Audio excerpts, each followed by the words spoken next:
एक राजा को सदैव बुद्धि से शासक और मन से साधारण प्रजा का हितैषी बने रहना चाहिए।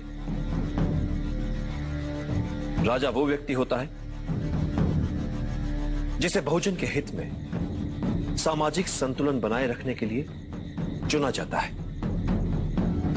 प्रजा ही अपने लिए एक राजा को चुनती है, इसलिए एक सच्चा राजा वो होता है जो अपनी प्रजा के हितों के उत्तरदायित्व का वहन करता है। उसके लिए प्रजा की सेवा और सम्मान उसके जीवन से अधिक प्रिय होते हैं। उसके लिए कठिन और अपेक्षित कार्य अपनी साधारण प्रजा में से किसी सर्वश्रेष्ठ को चुनना नहीं, अपितु उन साधारण व्यक्तियों में से किसी एक को सर्वश्रेष्ठ बनाना होता है।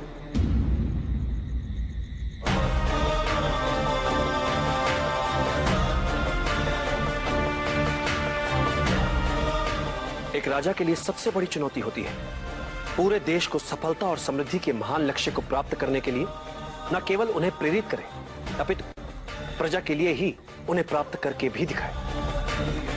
एक राजा को उसकी सेना अमर नहीं बनाती और ना ही उसका धन वैभव। उसे अमर बनाते हैं उसके बनाए हुए मित्र, उसके किए हुए भले कार्य, उसकी अर्जित की हुई सद्भावना और सत्यनिष्ठा।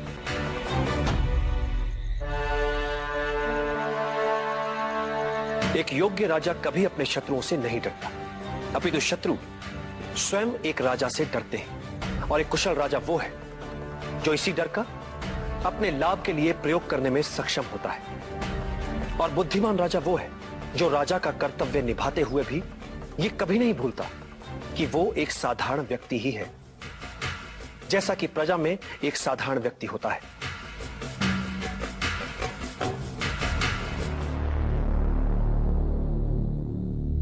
ये व्यवस्था ही है जो किसी को राजा तो किसी को प्रजा बनाती है।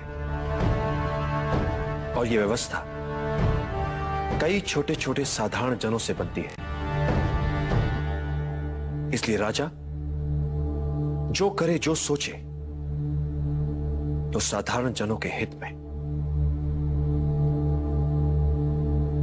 प्रजा का विश्वास और समर्थन एक साधारण राजा को असाधारण, शक्तिशाली और लोकप्रिय राजा बनाता है।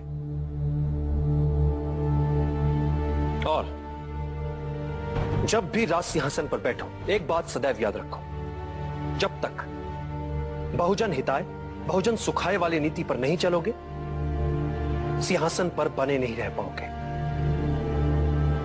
राज सिंहासन की शक्ति लोकहित में छिपी है।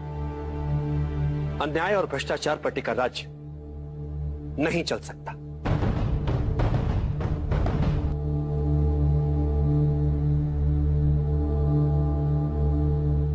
वचन देता हूं आचार्य, मैं सदैव आपकी अपेक्षाओं पर खरा उतरने का प्रयास करता रहूंगा।